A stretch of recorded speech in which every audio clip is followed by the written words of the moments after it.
nitwa Negahera Barutazaro nkaba ndi umukristo Yesu abongera umugisha. Zingura Bibiliya ndabaganirize ijambo ry'Imana. Reka ndabasabe kwera ndumushitsi cyasaba cyose barakimuha. Umuntu wese mbere wabona umwanya awicareko. Wegere atabwoba. Mwegere atabwoba. Mwegere ahubwo mwebwe mwari kumfasha mukanyuzuriza ngaha kaja hafi bishobotse cyangwa ino ariko byose n'amahoro. Mwegere atabwoba. Zidebe zo ngaha umuntu wese mbere wabona umwanya wicareko. Bahari inyuma nimwegere atabwoba.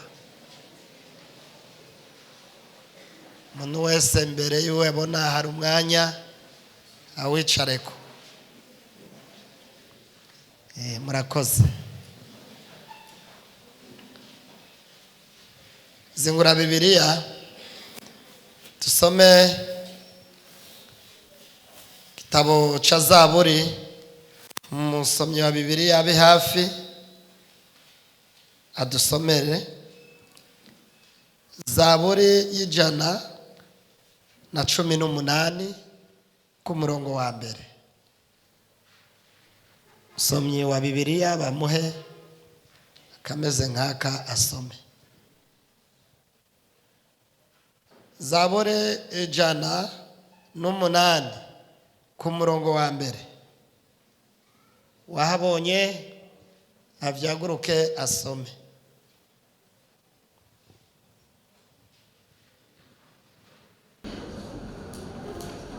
Aravuga ngo nimushimire uhoraho yuko ari mwiza kuko imbabazi ziwe zabaho ibihe bidashira. Amen. Amen. Zinga Bibiliya turabane mu maso kirese umuntu ariko arandika. Ndashimiye Imana ko subiye kugaruka. Mbwirira mugezo mubwira ati hari abaje rimwe nibasubira kugaruka. Ewe nagarutse.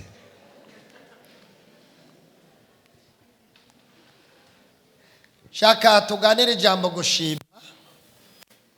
Ndabibutse yuko ku kwezi guheze tufise byinshi toshima Imana.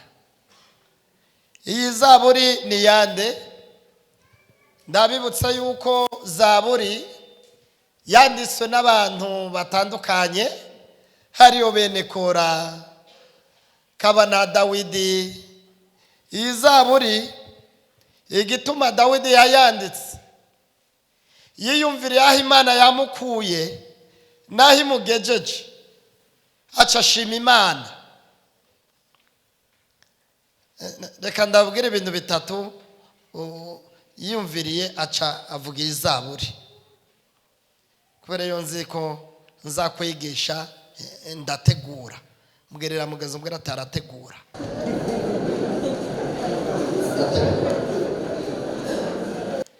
Iyi Zaburi rero cyambere cyatumye ashima Imana ayandika yibutse ingere yagwanye na Goliyati. Cyari kigabo gikomeye gifise inguvu. Bakuru biyo barananigwa. Sawuli arananigwa agenda kugwana nawe. Ndakwibutsa yuko bagerageje kumuca umutima kugira ntagende. Barati uri umwana uri peti, reka kugwana naco kirakomeye. Aravuga ati jewe nimureke kundandura umutima. Uhoraho yankijije idubu azonkiza imbere y'Umufilisitiya. Agenda guhura naco kandi cyari kumwica. Kibaza kwanza kiramutuka ati wa mwana uje kungwanya n'uducumu, uje kungwanya n'inkoni, wibaza ko ndi imbwa. Dawidi aravuga ati wewe uje kungwanya n'uducumu n'ibicumu, ariko jewe nje kukugwanya mu izina ry'Uhoraho Imana watutse. Afata amabuye 5 agenda guhura naco. Amabuye 5 ngo yarafise kwizera, ngo ayo mabuye 5 ngo hajya Goliyati gwavuka ngo bavukana ari 5. Hariyo ico kimwe cari gikuru, ikindi ca kabiri cari gifise uburegeya ku maguru no ku maboko, vyari 5. Aravuga ati kimwe ni cyaza nibuye rimwe cy'uburegeya rya kabiri mu izina rya Yesu. Haleluya. Aragenda ahura naco, agikubita ibuye ririnjira, kiguma gihagaze. Abafilisitiya bibaza ko ari postere, kumbe cagiye kera. Babona kimera gutya, Abafilisitiya ati kuraje. Bibiliya iravuga ngo abagore barasokoroka, baramukwegera. Nasomye mu ijoro baramukwegeye. Bari banezerewe abagore. Mumbabarire, meruka kuja ahantu ndasohoka mu rusengero. Narasohotse, nari ngiye mu bukwe, sangana umugore asengera mariage. Naciye sohoka ndigira.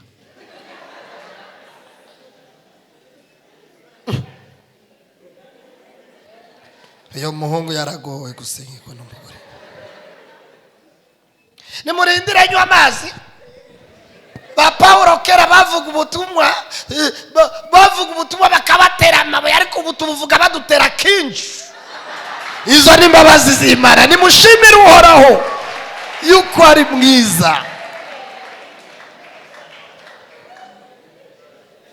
Mbwirira mugenzi umwe ati aba yateguye. Haleluya, haleluya.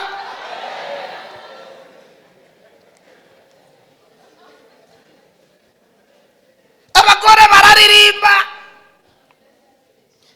baravuga ati baribya kakorasi kabati Sawuli yishe 1000, Dawidi yishe nde ako gusa. Sawuli aravuga ati karabaye, abagore bamuhaye amajwi kandi mu gitigiri abadamu nibo benshi. Urabe no muri korari usanga aravuga ati karabaye, nimumuhige. Atangura kwiruka, yariko arashima Imana, aho Imana yamukuye naho Imana imugejeje. Aramuhiga gushikaho yumva yuko ari muhira. Harabwira abasirikare ati mugende mumuzane, ndumvise ko ari muhira. Umugore aravyumva, haravuga ati muri iri joro baraza kukwica. Amakuru ndayafise mugabo wanje, nuce ku muryango, ca mu kadirisha, uce wururuka. Turashimiye Imana ukwezi kuheze, kugira ubeho, kugira ujye yaguciriye akadirisha. Izo ni imbabazi z'Imana. Kubona ubayeho na kadirisha k'Imana, mwamucisha mu kadirisha, mwazana ikintu cyitwa terafimu. Terafimu nayivumbuye mu ijoro, nayivumbuye terafimu. Terafimu yazanye ni vya bipopi bambika impuzu vyama bimeze gutya muri ville. Nico yazanye. Arakijyamika, agikubita imishasi y'amabadikani, aragira nka Dawidi, aragifuka. Abasirikare binjiye baravuga ati uyu ni Dawidi, reka tumuzibure. Umusirikare umwe ati 1, 2, 3 baracubita bagize gutya terafimu. Aramaramara turashira. ndashimiye mu kwezi guheze ibyaguhize byasanze ari terafimu. Nimushimire uhoraho yuko ari mwiza, kuko imbabazi ziwe zamaye bidashira. Naciye mu gatondo mu Kamenge, sizere sanga umuntu ariko arasura amasanduku kuyagurisha. Tato uyu muntu ashaka iki muri aka gatondo? Ariko arayasohora. Aho yariko arayasenga ati amakaye y'umwana. Kandi nabonye amasanduku atandukanye, isanduku ndende n'indi ngufi, bisobanurwa Gasongo nawe aragushaka.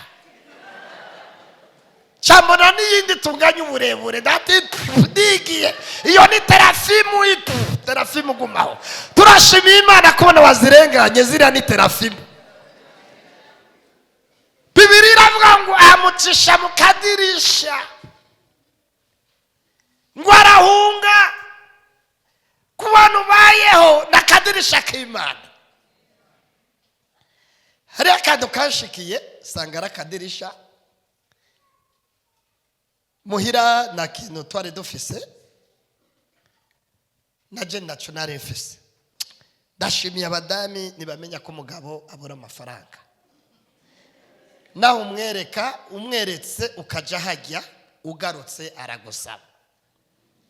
Ufa gusa ugende gusa ugaruke naco aronse tije arandunagiye. Hariye ni nawe ugwara agusaba kamucoroka ati Papa Debora ufa kugwara gusuga kanura amayeri cuguma wifisha ukanure gusa narasiyo. Turashima Imana iducira utudirisha kugira tubeho. Turabura turyama tudahaze neza, twaburaniwe. Ngize gutya mu gatondo numva telefone ngo turagukeneye tunyaruke hariya mu Kinindo. Ndavuga ati nta tike fise, ndejejwe mu mutima no mu mufuko. Haravuga ati uhagaze zana imodoka. Ndahamubwira, imodoka irashika ca ndagenda. Ngiye sanga ni igipangu ciza kirimo jardin, harimo udukwavu twera. Aguma mbare ati ngo utu n'udushugwe twanje, mu mutima ati cokana we n'udushugwe jeyo n'imboga. Hari abantu bakize ndakubwira barenganye ngo n'udushugwe.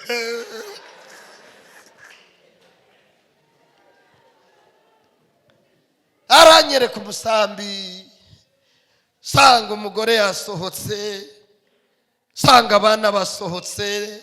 Ndakwibutsa yuko ikintu cyatumye basohoka mwijoro muri ya meza nkuru hari yafiriru yabo cirabura. Baca baravuga ati aha turafuye, reka duhamagare Barutazara. Arabasanga abana ntibagiye ku ishure, hari ivyana bifyina bimbonye ati pashi iteye inyabu yabu ariya yabu, ati n'abana bahahamutse. Ndavuga ati none ushaka ngorike, ati turagomba usenge bishobosha urukureho. Ndavuga ati none ndarute he? Ndavuga ati zana igiti, bana igiti. Caninjira ati mwizina rya Yesu, mwizina rya Yesu. Cari gikanywe cirabura, cadakijomba hariya, ndagiterura n'igiti mwizina rya Yesu, mwizina rya Yesu, mwizina rya Yesu, mwizina rya Yesu. Ndavuga ati Mana urakoze kunshoboza iki kiyabu kugikora.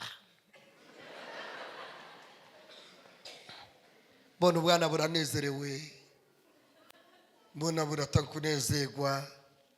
Cyanda bati bayi ati bagushire mu modoka, cyashira mu modoka iri kwiragenda igomba gusohoka. Abwira ati shoferi rindira gatoya, subira inyuma. Yari double cabine, subira inyuma kandi uhindukize kuri stoke nkuru. Urumva ari ntoyi na nkuru. Iki subira inyuma acabwira abahungu batatu b'ababogari ati icyo ndababwira mushireko. Aravuga ati terura agafuko k'akayunga ushireko, terura agafuko k'umutanzania ushireko, terura akabido k'amavuta ushireko, terura ibirayi ushireko, terura byose. Baguma bashirako. Hagerera ubuntu burihabwa. Ebana candangura kwivugije ati muriko murigora ariko mu mutima tishiri nakadirisha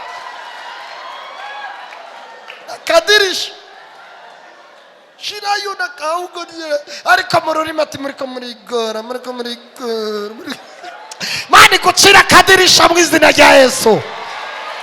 Nimushimire Uhoraho yuko ari mwiza.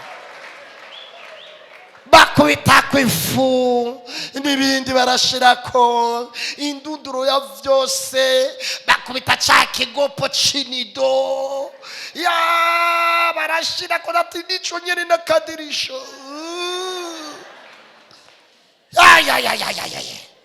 Amana kantu kitwa envelope. Nuko ndataha habwira babiri ati mugende mumufashe kubiterura, mutushise muri Ramadan. Abona baguma bazana bashira ati dushire, bashira hariya bapakurura bashira. Madame arabara ati nibiki ndawatakora kadirisha ce mu ruyabu. Nimushimire Uhoraho yuko ari mwiza. Mani gira utudirisha twishi kugira dutabare. Yadutabaye mu kwezi guheze no muri ku kwezi irahari mu izina rya Yesu. Nimushimire Uhoraho yuko ari mwiza. Bene data namazi mesi mu gatondo to kujya n'akanido, saa sita utokujya n'akanido. Niba babesha ubwiza buca mu kanwa.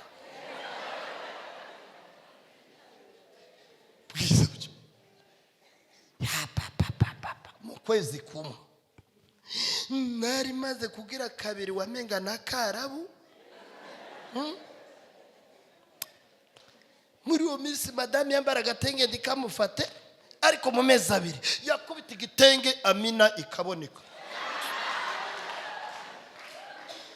Turashima Imana iducira kadirisha mu izina rya Yesu. Ngo aca mu kadirisha ngo aragenda, yariko arashima Imana. Icya gatatu cyatumye avuga izaburi, agera ahantu akomeye. Agera kwa Kishi mu Bafilisitiya, arabatereka mpunge. Agize gutya ashiduka, ageze mu kambi y'abasirikare, arinyegeza mu maso nk'uyifukisha po. Sinzi umusirikare yagize gutya ati inkuru iri ngaha, Dawidi ari ngaha. Wa wundi yatwiciye Goliyati ati ari ati nguyo turicaranye. Gisharavuga ati ugara imiryango ndiyiruke. Barugara amadirisha, barugara imiryango, barugara. Baravuga ati haguruka aho nyine. Carahaguruka. Baravuga ati sha uje kutwinyegezamo, wishe Goliyati ya wacu, tutavuze n'ibindi wishe. Baravuga ati ni mu mucunga aguma ahagaze. Amayeri yiwe turabizi, bavuga ko azi gutera amabuye. Niyunama araduhitana mu mucunga gumu. Umusirikare ati wavyumvise, wihende wunane umutwe ndawuci. imbabazi z'Imana. Dawidi acayumva mu mutima imbabazi z'Imana, ati Sara, Imana none niwumva ari ati Sara, Imana Sara kweli Sara, ariko Mana uriyo ntugira ubundi buryo bwinshi umwiza, ariko Sara ati Sara kuna kadirisha ko gusara Sara, ariko Mana Sara ati Sara, babona ugomba kumwica, babona umugabo w'ubwanwa. Narisomye mu ijoro cyambona ingene yasaze, ariko usoma ijambo ukabona ingene byagenda. Narisomye nkabona ingene Dawudi agira ati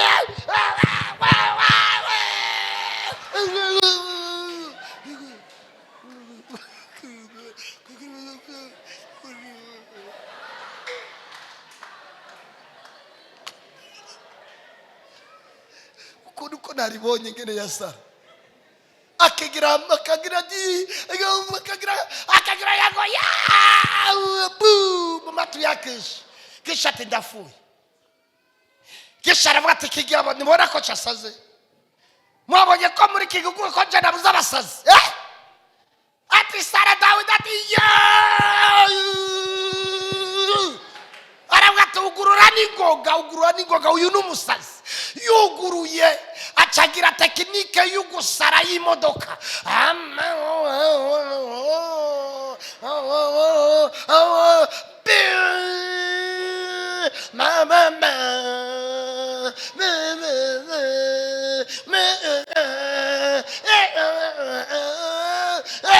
kumbe bayi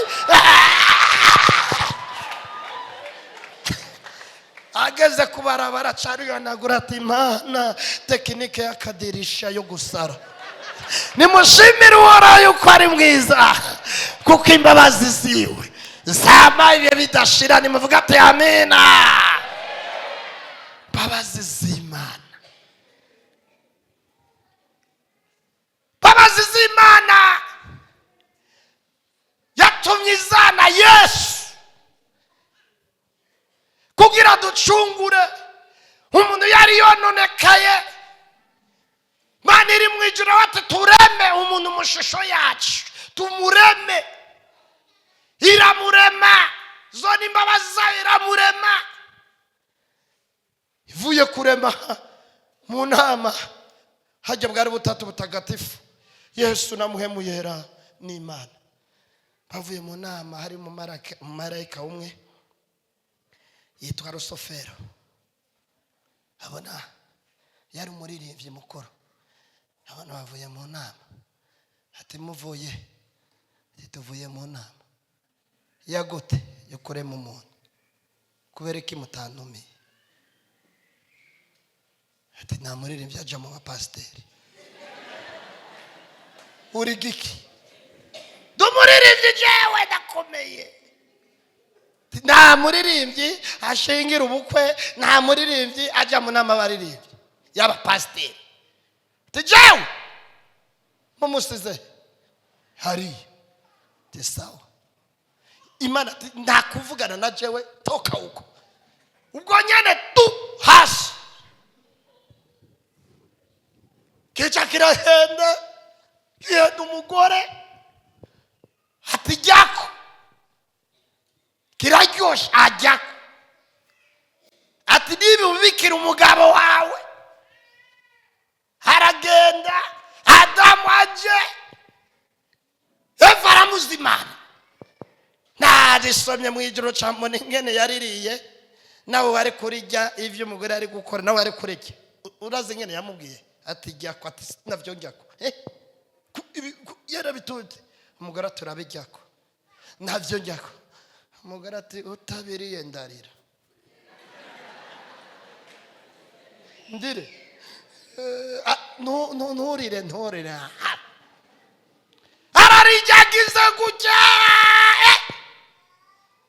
Adamu ati ko wambaye sutiye, Eva ati ko wambaye bokati, baca barinyegeza. Imbabazi z'Imana niyabataye baca bumva imirindi yayo yicara avuga ati ko nabasanga mu gusenga bari he, ko nasanze bariko bararirimba bari he, ko nasanze bariko barasenga none bari he, bagiye aravuga ati bagiye. Yicara atangura guhamagara Adamu,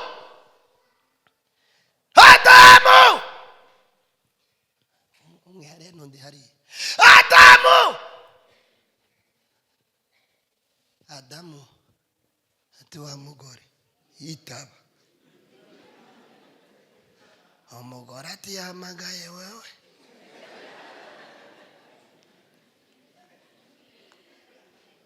niyahamagara jewe nditaba. Adamu, wa mugore si wabikoze, yitaba. Ati tuzi amazina, yahamagaye wewe. Adamu, imbabazi z'Imana imwambika impuzu yari gusa. Mu kanya gatoya umwami Yesu niwe acaraza no kumusaraba. Izo ni imbabazi z'Imana. Cyabambanwa n'ibisuma bibiri, kimwe mu kuryo ikindi mu kumoso. Nagisomye mu ijoro sanga kimwe nta ndero gifise. Ibaze kigomba gupfa kigatukana. Meruka kuja gusengera umuntu ashaje akuze, ati mutama ndagusengere, sishaka ndagusengere, ari mu ishoka acaranda ati jewe simpemuka. Ati oya nuko gusengera cyamana nagize mu ishoka gutya ati simpemuka, cyamana koye mu kuboko ati jewe simpemuka. Ati mutama nuko gusengera nkoya nutumoko twaramugaye ati simpemuka. Chandegera sivyo nari namubwiye, nari namubwiye ndamusengera nkoya simpemuka. Rero kigomba gupfa imbabazi z'Imana. Kugira cakira imbabazi kiramutuka, kiravuga ati namuro umwana w'Imana ikura ku musaraba natudukureyo. Gira n'ingoga rimwe kabiri gatatu. Cakinde cyumva ko batutse Yesu, kibwira mugenzi ati wewe nta ndero ufise, awuna adabu baduhoye kwica no kubomora amazu y'abandi, ariko uyu wewe nta kibi yakoze. None nk'ubu umutukiyiki ndabibutse yuko hajya cavuze mu camake, cavuze burya ati ni kubera bankubise imisumari, yaba nari ku misumari nari kugukubita kuri uyo mudomo ututse Yesu. Kica kiravuga ati mwami Yesu ndakuvugi unyibuke mu bwami bwawe. Acaravuga tuno musi nyene turabana muri paradizo kubw'imbabazi z'Imana. Cagiye mu ijuru kitabatijwe nta n'imerezo catanze, nta n'intebe catanze.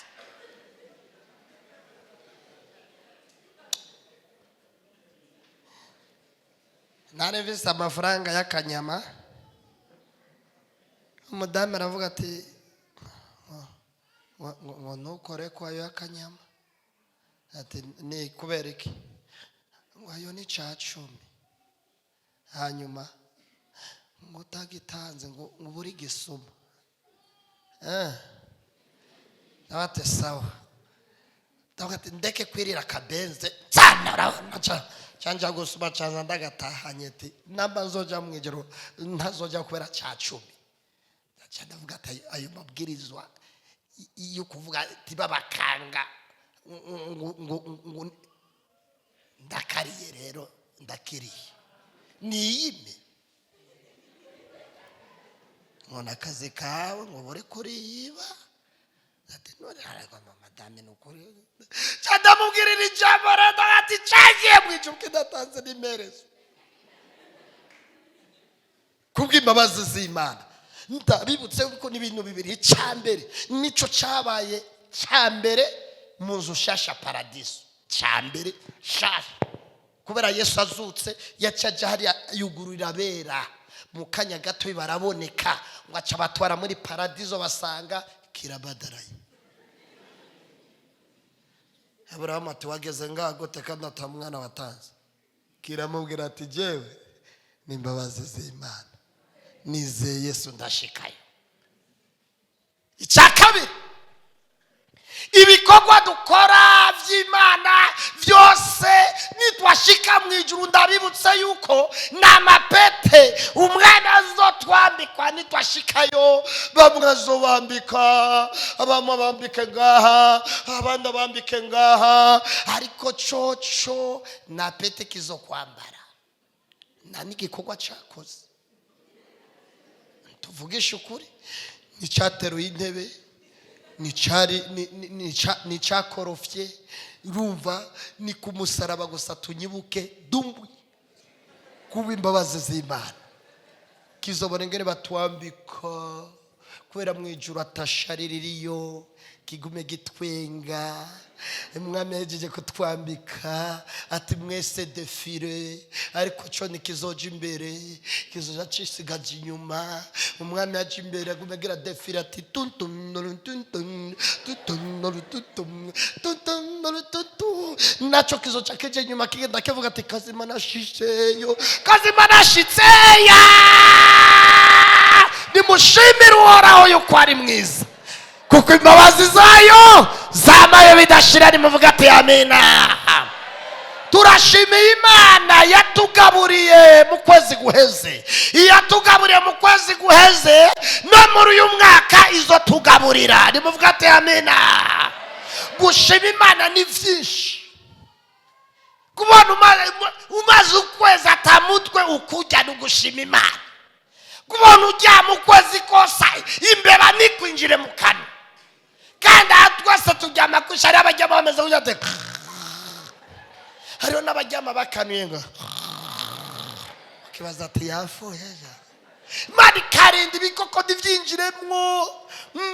Izi muhemu duhema usize cyacuma ngaha, aha musaha imwe n'ibihumbi 5 kwa muganga. Ico cyuma curaba rero kwera kwezi kose uhema imbabazi z'Imana.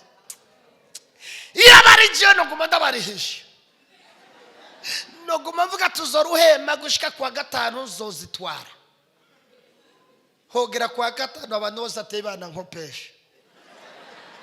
nkopesha bava bazitwara imwebo. None imbabazi z'Imana guyo gushikaho tariki 30, izo ni imbabazi z'Imana.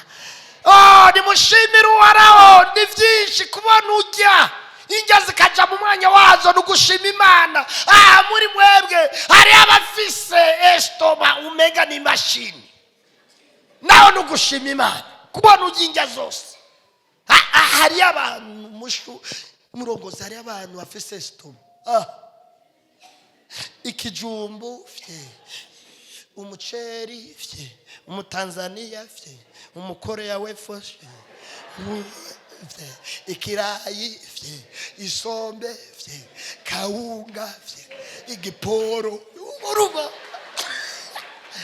n'umushusho narinda gushora watizana ngaherashushe.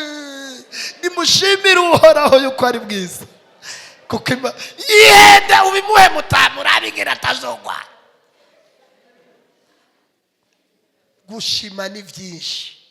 Turashima Imana yaducira akadirisha mu kwezi gushize, no muri uku kwezi zocira akadirisha. Haguruka dusenga Imana, haguruka dusenga Imana. Nimushimire Uhoraho yuko ari mwiza, kuko imbabazi ziwe zamebe bidashira. Tunamika amaso dushima Imana. Reka dusabe umurongozi yegere ngaha, senga Imana, nashima Imana ivyo yadukoreye, turagija n'ibiri imbere. Unamika amaso dusenga Imana, nyagira umuntu araba mugenzi we. Reka dusenga Imana. Turi imbere y'Imana, tuba tuje kubaha Imana no kumva ijambo ry'Imana.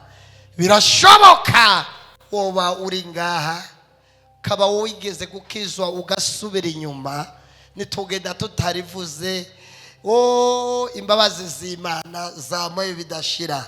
Namba wigeze gukizwa ugasubira inyuma, cyangwa nurakira Yesu nk'umukiza, aho nyene uhagaze tunamisa amaso, shira ikiganza hejuru ubibwire Yesu. Aho nyene uhagaze, shira ikiganza hejuru ubibwire Yesu. Namba wigeze gukizwa ugasubira inyuma, imbabazi z'Imana zamabe bidashira, shira ibiganza hejuru, agusengera Imana kandi